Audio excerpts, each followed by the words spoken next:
Հայը Վարդան Աճեմյան, ծննդավայրը Վան, 1905 թվական, կոչումը բեմադրիչ, պատգամը մշտապես եղեք որոնումների մեջ, համարձակ եղեք ձևի որոնումներում, ձեռք բերեք նորը, ժամանակակից է, բայց երբեք մի գոհացեք ձեռք բերածով, իմացեք, որ ինքնագոհությունն արվեստագետի մահացման առաջին փուլն է։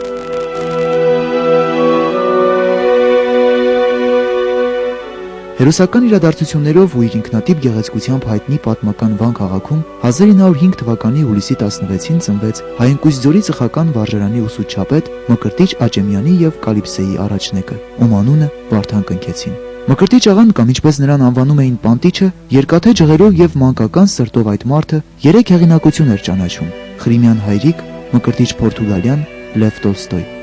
Ընտանիքը բնակվում էր Վանի Բերքարատ եւ Զովաշունչ Այգեստան թաղամասում։ Թեև Վարդանն իր հորանդրանիկ զավակն էր, բայց միշտ չէ որ արժանանում էր նրա հատուկ ուշադրությանը։ Ժամանակ սողի, չեմ կրնար զավակներովս զբաղվի, կանգատվում էր նա, ակնարկելով իր ծանրաբեռնված աշխատանքը։ Իսկ Վարդանը նկարչության մեծ սեր ուներ, թուղթն ու մատիտը նրա ուրախությունն էին։ Նստում էր փողոցի քարերին, գծում էր, ջնջում, փորձում պատկերել Վարագալ լեռն ու Աղթամարի վանքը, շրջապատի մարդկանց։ Զարմանալի զուգադիպությամբ նույն տարիներին նաև Արշիր Գորկին էր հիանում բնության գույներով ու գեղեցկությամբ, նույն Վանաձովի ափին։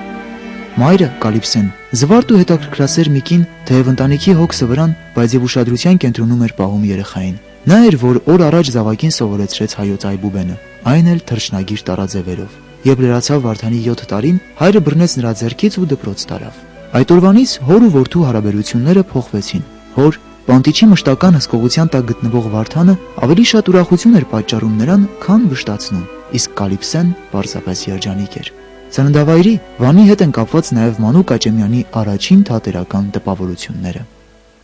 Թատրոնով ես հափշտակվել էի դեռևս 6-7 տարեկան հասակում, երբ ինձ թատրոն տարան, ներկայացվում էր Օթելլոն։ 1 տարի հետո տեսա Հին Աստվածները։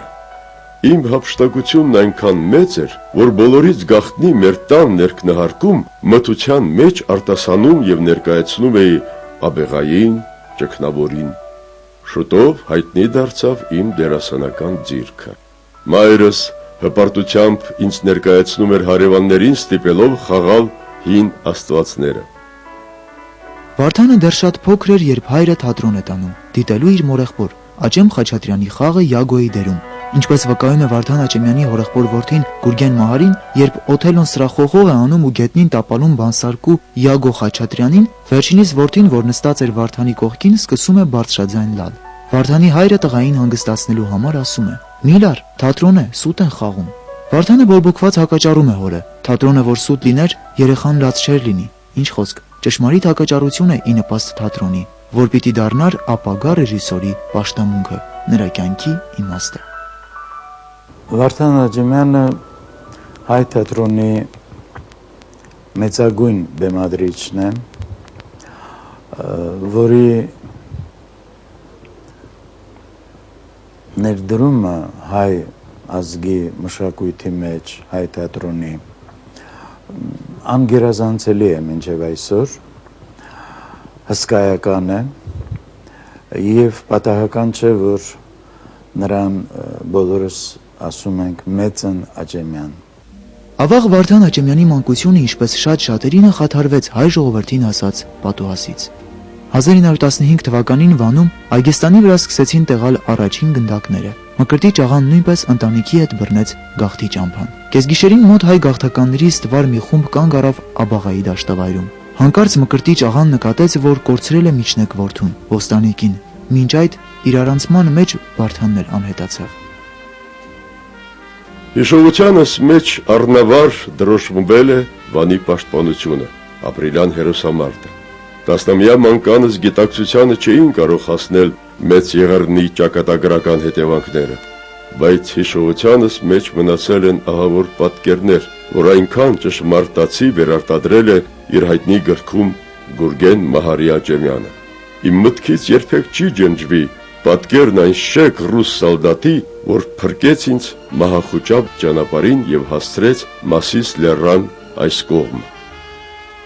Երբեք եւ ոչ մեկին Աճեմյանը չի պատմել, թե ինչ է պատահել իր հետ Վանից դուրս գալուց հետո, մինչև հասել է Թիֆլիս, ուր ապրում էր նրա հորեղբայրը։ Մինչ այդ Վարդանը Ալեքսանդրապոլում գտնում է հորը։ Քաղաքում այդ ժամանակ շատ գաղթականներ ու որբեր կային։ Որբանոցում, որ հայ գրականության պատմության մեջ է մտել որպես մի շարք նշանավոր գրողների ալմա մատեր, թատերական ներկայացումներ էին կազմակերպվում։ Այդ թատրոնի դերասաններից էին Գուրգեն Մահարին, Նաիրի Զարյանը, իսկ Աճեմյանը, ինչպես հիշում է Մահարին, հուշարար էր, բայց բավական արտասովոր հուշարար։ Նա ոչ թե տեքստն էր մեզ հուշում, այլ զանազան ցուցումներ էր տալիս՝ աջ գնա, ձախ գնա, նստիր, ձեռքերդ բարձրացրու եւ այլն։ Շատ հաճախ էլ այնպես էր ոգևորվում, որ դուրս էր թռչում հուշարարի խցիկից եւ ամեն ինչ մոռացած ստիպում էր կատարել իր ցուցումները։ Դրանք ներկայացման ամենահետաքրքիր պահերն էին։ Սրահը պայթում էր ծիծաղից։ Հետզհետե Վարդան Աճեմյանը կանգնում է որբանոցի թատերական գործի գլուխը։ Կազմակերպում է եւս մեկ ներկայացում՝ Պախտասար աղբարը, եւ ինքն էլ հանդես է գալիս գլխավոր դերում։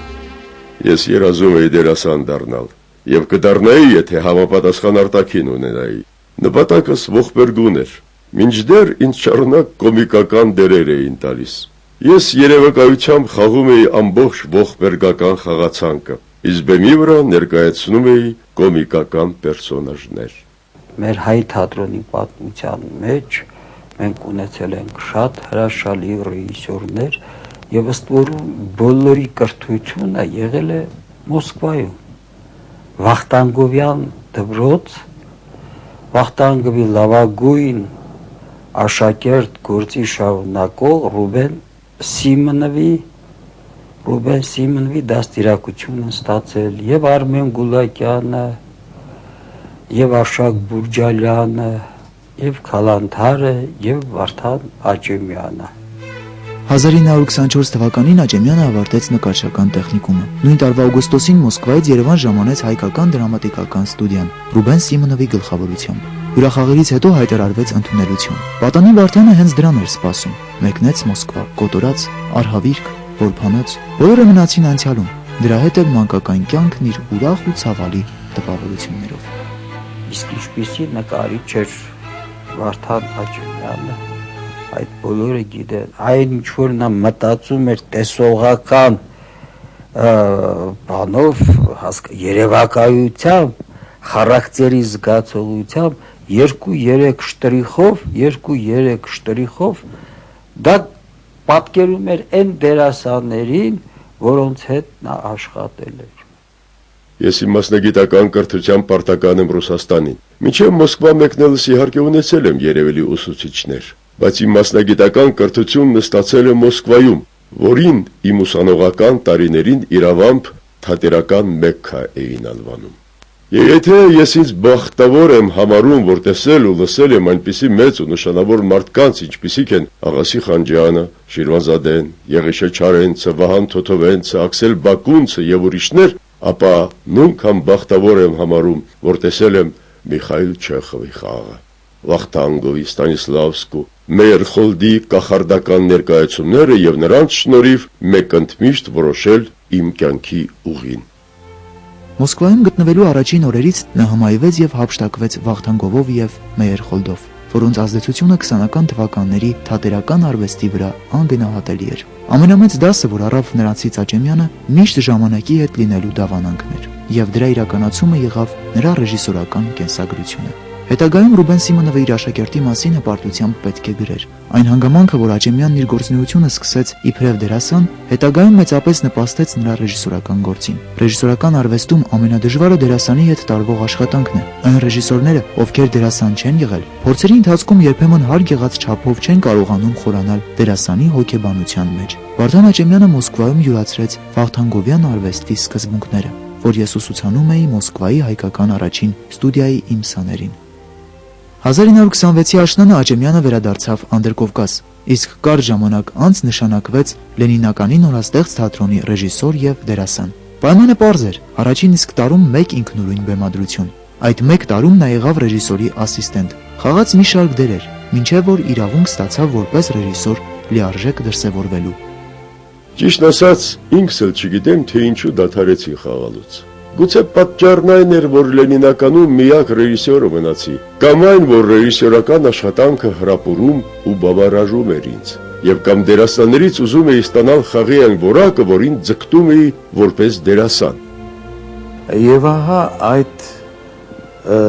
ժամանակահատվածից առաջին իսկ օրվանից սկսվել է Աջեմյանի վերելքը։ Շատ քիչ է պատահում, որ բեմադրիչի կյանքում չի լինում այսպես աստիճանական զարգացում, մի տարի, հաջորդ տարի, երրորդ տարին, ոչ,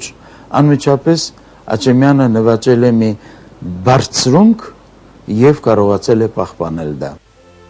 Հաղթական սիրո երգը Վարդան Աճեմյանի առաջին բեմադրությունն էր։ Այդ բեմադրությամբ Աճեմյանը միանգամից գրավեց բոլորի ուշադրությունը։ Փորձի պակասը փոխարինվում էր երևակայության թռիչքով, ռեժիսորական հնարամտությամբ։ Բոլորի համար պարզ էր, որ Աճեմյանը թեև պատանի, բայց հարուստ մի անհատականություն է, ում գործնեության վաղվա օրը սպասվում է անհամբերությամբ։ Երևանից ժողովուրդը գնում էր լեննական, այն ժամանակ լեննական, որպեսի նային Վարդան Աճեմյանի հրաշալի ներկայացումները։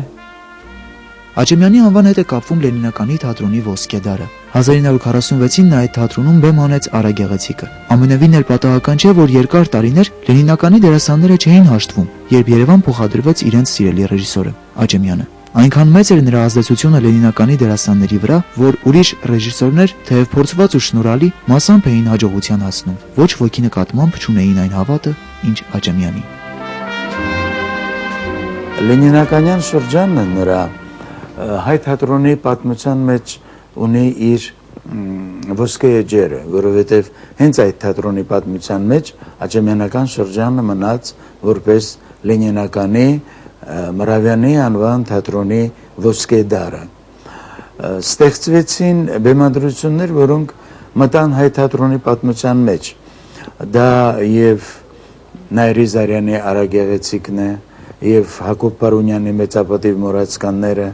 եւ Շիլլերի Խարդավանք եւ սերը, եւ Վիլյամ Շեքսպիրի 12-րդ գիշերը եւ բազմաթիվ այլ ներկայացումներ, հայ դասականները Դեմիրճյանի Երկիր հայրենին եւ շատ ու շատ ներկայացումներ։ Պատահական